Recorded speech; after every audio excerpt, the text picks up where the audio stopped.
Hello students, আমি সুমন ভৌমিক চলে এসেছি তোমাদের জন্য নতুন একটা ভিডিও নিয়ে।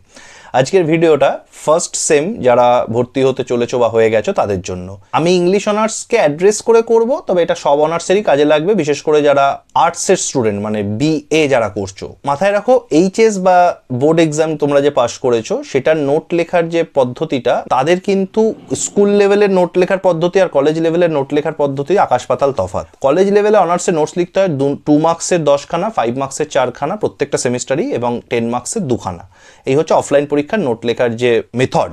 এবার তোমাদের মাথায় আসতে পারে যে কোন নোট কত বড় হবে আর কিভাবে লিখবো, নোট সাজাবো কি করে, কারণ পরে তো সবাই নোট সমান লেখে না, বা একই নোটস পড়ে সবাই সমান মার্কস পায় না। তো আজকে লেখার পদ্ধতি নিয়ে আমরা আলোচনা করব। তো মেনলি আমি ইংলিশ অনার্সকে অ্যাড্রেস করছি, অ্যাজ ওয়েল অ্যাজ সবাইকেই শুনতে পারো, সবারই কাজে লেগে যাবে। তো 2 মার্কসের নোটস খেয়াল রাখবে, কখনোই খুব বড় করবে না। 2 মার্কসের note should be always to the point, একদম টু দ্য পয়েন্ট হবে।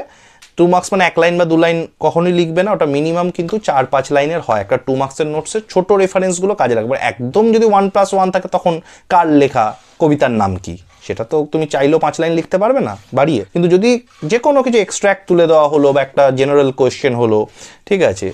ফর এক্সাম্পল একটা ছোট্ট বলছি, যারা অলরেডি যারা ধরো ম্যাকবেথের গল্প যারা জান, ম্যাকবেথ ডানকানকে কেন হত্যা করেছিল, এটা কিন্তু 1 বা 2 লাইন নয়, এটা মোটামুটি কিন্তু 4-5 লাইন হয়ে যায় আনসারটা। তো সেটা দেখতে হবে, খুব ছোট করে ফেলো না, তাহলে 1 দেবে। যদি একটু মোটামুটি 4 লাইন মতো লিখতে হবে। 5 মার্কসের নোটস 1 পাতা থেকে 1.5 পাতা ম্যাক্স, তার বেশি বড় করার দরকার নেই। 1 পাতার থেকে ছোট যেন না হয় সেটাও দেখো, মানে একদম হাফ পাতা লিখে 5 নম্বরের নোটস শেষ করে দিলাম, তাহলে কিন্তু মার্কস কম পাবে।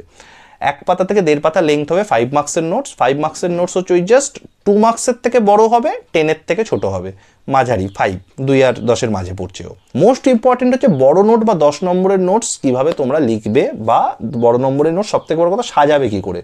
প্রথমেই বলে রাখি, নোটস লেখার সময় 3টে জিনিস আমাদের হাতে থাকে, যেটা কিন্তু কোনো নোটস বা কোনো স্যারের হাতে থাকে না, সেটা আমাদের হাতেই থাকে। সেটা কি জিনিস? নাম্বার 1, হাতের লেখা। হাতের লেখাটা সম্পূর্ণ ক্রিকেটে ফিল্ডিং করার মতো, তোমার যতটা ইচ্ছা শক্তি ততটাই তুমি ভালো হবে, ওটার জন্য স্কিল লাগে না, ইচ্ছে লাগে আর ফিটনেস লাগে। সেরকমভাবেই হাতের লেখার জন্য ভালো, আমার লেখাটা দেখতে ভালো লাগবে সেই ইচ্ছা আর ধৈর্যটা লাগে। সেকেন্ড হচ্ছে কাটাকুটি না করা, এটাও তোমার হাতে। মানে একটা শক্ত নোটস লিখছি মানে বেশি কাটাকুটি হচ্ছে ব্যাপারটা, সেরকম নয়। এটা কিন্তু তোমার উপর, যে আমি পরিষ্কার লিখবো, আমি ভেবে ভেবে লিখবো, কাটাকুটি করবো না। আর 3 নম্বর হচ্ছে হাতের লেখা, কাটাকুটি না করা। আর 3 নম্বর হচ্ছে বানান ভুল না করা, এটাও তোমার হাতে। এটা কোনো স্যার ম্যাডাম হেল্প করবে না, তোমাকে কিন্তু বানান ভালো করে পড়তে হবে। এই 3টের মধ্যে একটাও যদি তোমার খাতায় থাকে, তাহলে তোমার মার্কস কমতে বাধ্য। হাতের লেখা খারাপ হোক, বানান ভুল হোক, বা কাটাকুটি করো, এই 3টে সবার আগে চেষ্টা করো ঠিক করার, যে আমি হাতের লেখা ভালো করব, আমি বানান ভুল করব না, আমি কাটাকুটি করব না, পরিষ্কার পরিচ্ছন্ন লিখবো। এই বেসিকটা ঠিক করলে তোমার নোটস এমনি দেখতে ভালো লাগবে, আকর্ষণীয় লাগবে, নাম্বার বাড়বে।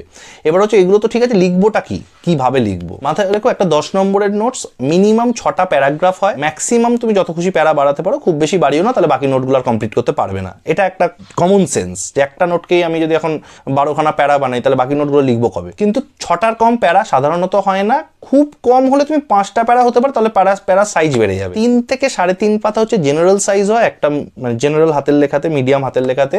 খুব গোদা গোদা করে যদি লেখো সেটা 3 পাতা, মানে আসলে 1.5 পাতা, সেটা করো না। ওটা যারা খাতা দেখেন সবাই বোঝে তুমি কি করতে চেয়েছো আসলে। 3 থেকে 3.5 পাতা জেনারেল, আর খুব বড় হলে ম্যাক্স 6 পাতা, তার বড় করবে না 10 নম্বরের নোটস, আর 3 পাতার কম করবে না। তাহলে এখানে একটা যদি 5 নম্বরের নোটস তুমি 1.5 পাতা লিখেছো, আর 10-এর নোটস তুমি 2 পাতা লিখেছো, ইন জেনারেল তুমি নাম্বার পাবে না, খুব স্বাভাবিকভাবেই দেখি বোঝা যাবে তোমার কাছে তথ্যের অভাব ছিল, শেষ করে দিয়েছো।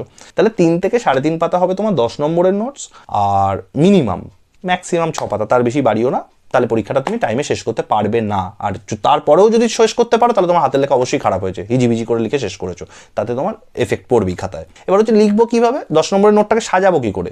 6টা প্যারা মিনিমাম করতে হবে বলেছি, তাহলে 6টা প্যারা কিভাবে করবে। প্রথম প্যারাটা হয় ইন্ট্রোডাক্টরি প্যারা, মানে প্রশ্নটা যার উপর তার উপর একটা ইন্ট্রোডাকশন, যে তুমি কি নিয়ে আলোচনা করতে চলেছো, ব্যাপারটা কি, এরকম পিস আগে কবে কোথায় লেখা হয়েছে, তার 2-একটা রেফারেন্স দিতে পারো, সাল দিতে পারো, কবে এটা লেখক লিখেছেন, এই লেখাটা কবে পাবলিশ হয়েছে ইত্যাদি। একটা তথ্যভিত্তিক একটা ইন্ট্রোডাকশন, তুমি কি নিয়ে বলতে চলেছো তার একটা রূপরেখা ছোট করে দিলে।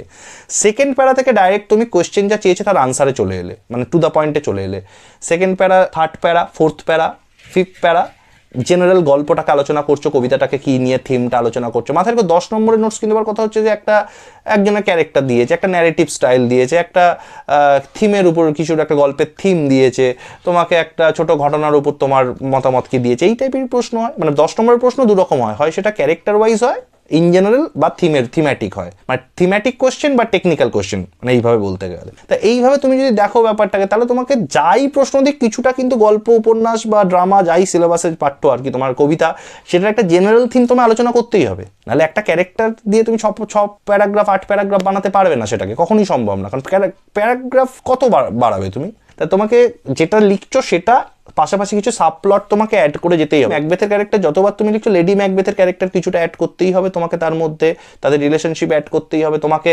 ইডিপাসের ক্যারেক্টার যতবার লিখবে, জোকাস্টার ক্যারেক্টার কিছুটা অ্যাড করতে হবে, তাদের রিলেশনশিপ অ্যাড করতে হবে, ওরাকেল ব্যাপারটা কি অ্যাড করতে হবে। আমি এক্সাম্পলে, যারা এখন এগুলো পড়োনি, যারা আগামী দিনে পড়লে বুঝতে পারবে আমি কি বলতে চাইছিলাম। অ্যাকচুয়ালি তোমাকে এই জিনিসগুলো একটু মাথায় রাখতে হবে, যে একটু আশেপাশের পারিপার্শ্বিক সাবপ্লটগুলোকে নোটে ধরতে হবে তুলে। শুধু টু দ্য পয়েন্ট লিখতে গেলে কিন্তু তোমার একটা 10 নম্বরের নোট 1.5 পাতার মধ্যে শেষ হয়ে যাবে, তাহলে তুমি নাম্বার বেশি পাবে না। তাহলে সেকেন্ড, থার্ড, ফোর্থ এবং ফিফথ প্যারা হবে তোমার ওভারঅল আলোচনাটা। ফার্স্ট প্যারা হচ্ছে তোমার ইন্ট্রোডাকশন, বাকি নোটটা সেকেন্ড প্যারা থেকে কি লিখতে চলেছি সেটার বর্ণনা।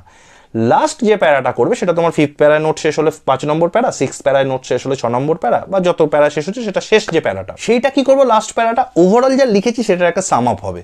টোটাল 5টা প্যারা জুড়ে আমি যা যা লিখেছি সেটার একটা সাম আপ আমি কনক্লুশনের শেষে, যেটা আমরা যেরকমভাবে বলি, মানে আমরা দেখবে 1 ঘন্টা কারোর সঙ্গে কনভারসেশন করেছি 60 মিনিট, শেষ 2-3 মিনিট আমরা কি বলেছি, 57 মিনিট যা বলেছি সেটারই সাম আপ করে আমরা বলে দিয়েছি একদম টু দ্য পয়েন্টটা।